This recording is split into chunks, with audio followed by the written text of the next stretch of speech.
We are going to post a video on how to make a nice, easy chicken and rice pilaf. So keep watching. Okay, so the next thing, this is rice. I already washed it off, and I did it a few times, and you still see that the water is a little bit, foggy. It's because there's obviously still starch that is going to come out.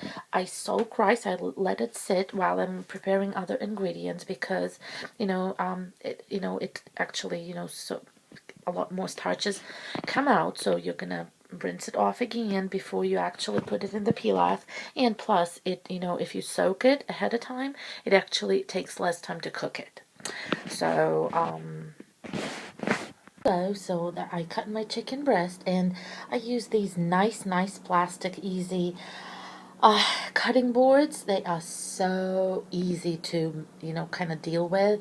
They're easy to clean, they are not heavy, and then you discard them, once you feel it's been a few months, I clean them in my dishwasher, so they kind of like get all sanitized. So, I just love these, they're so convenient. And these I got at Bath and Body. It's a little bit more expensive. You can get them like in a dollar store, but they're going to be like regular white color, and there's going to be a couple of there. But I have like a few colors. There's a package in Bath and Body.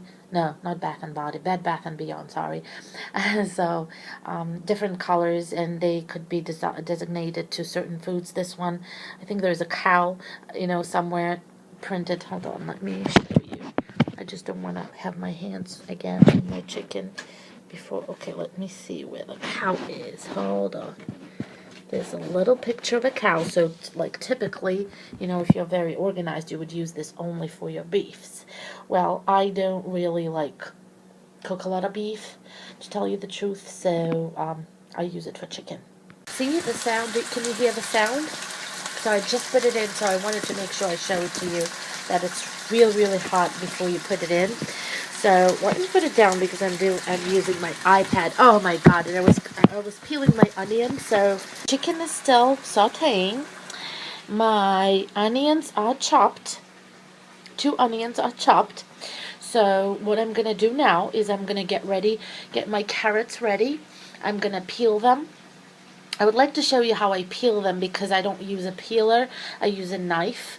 It's something that, my grandmother does it that way. My mom does it that way. So it's kind of like, I find it easier. So I just don't know how to do it with an iPad without having it like drop in the sink. I'll try.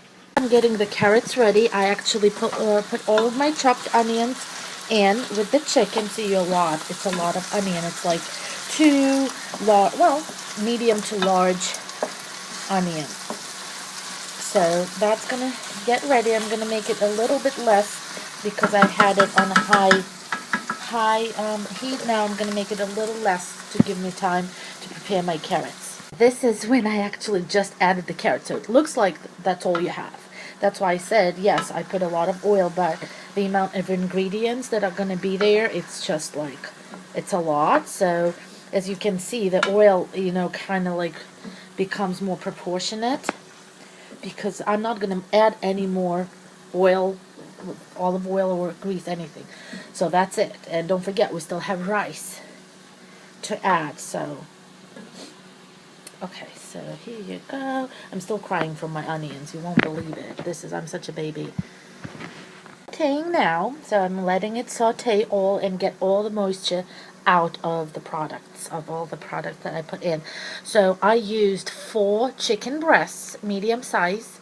I used 2 medium to large onions, and I used 4 medium to large carrots. 4. I actually first used 3, but then I figured I'll add more. Again, because this recipe traditionally requires a lot of carrots and a lot of onions. So for those people who do not like carrots or don't like that little bit of sweetness in their pilaf or in their rice recipes, you can use a little more. I wouldn't recommend using too much more. I'm sorry, you can use a little less. I would not recommend using too much more because again, it's going to become way too sweet.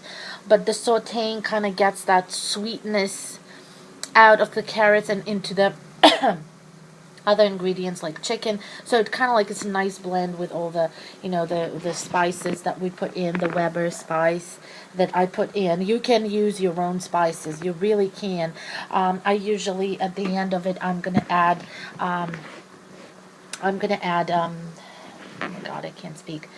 You can add, oh, actually, it's a good thing. I remembered, you can definitely, the best thing to add to it is going to be chopped garlic. So if you want like really subtle taste of it, I just poured the rice out with, and then I straighten it, kind of like flatten it. Do not mix it in yet. So I just flatten it out. You can use your hands, because by now, with all the cooking you did, you washed your hands like 55 times, if not more. So you kind of like flatten it out. Again, do not mix it in yet. You can use more or less rice. Knowing my boys, I'm probably gonna actually need more rice. So it's not gonna be soaked, but I'm gonna have to rinse it very well, and I'm gonna add add a little on top. I take my water. I use boiled water. You can use it hot to make it, faster to cook, or you can just, put boiled water, or you can use tap or filtered water, whatever you want to use. I always used boiled water. I don't know why, I just like it. I know it's all filtered and things like that, so I use that, and I love, this is chef's choice.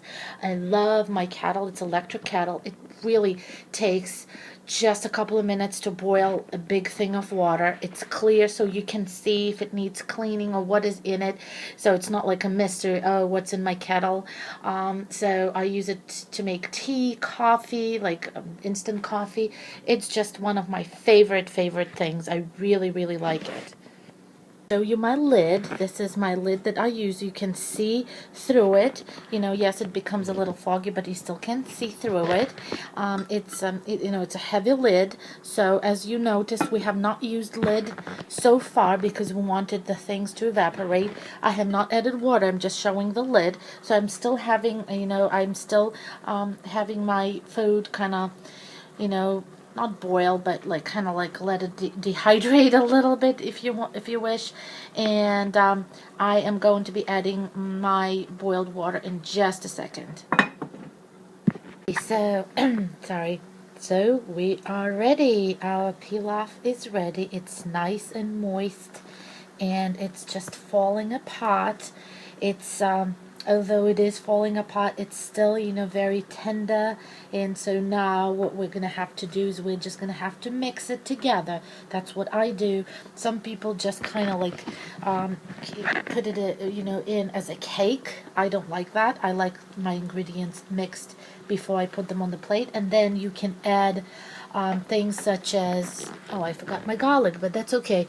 You can put garlic powder if you forgot your real garlic. You can add some salt or spices. I use dill, the dried dill or the regular dill if you have it on hand. So you just kind of like pretty it up, so to speak, with different flavors and spices, and you're good to go. So I'm gonna show you one last picture of what it comes out with all the spices on, and enjoy. Bon appetit.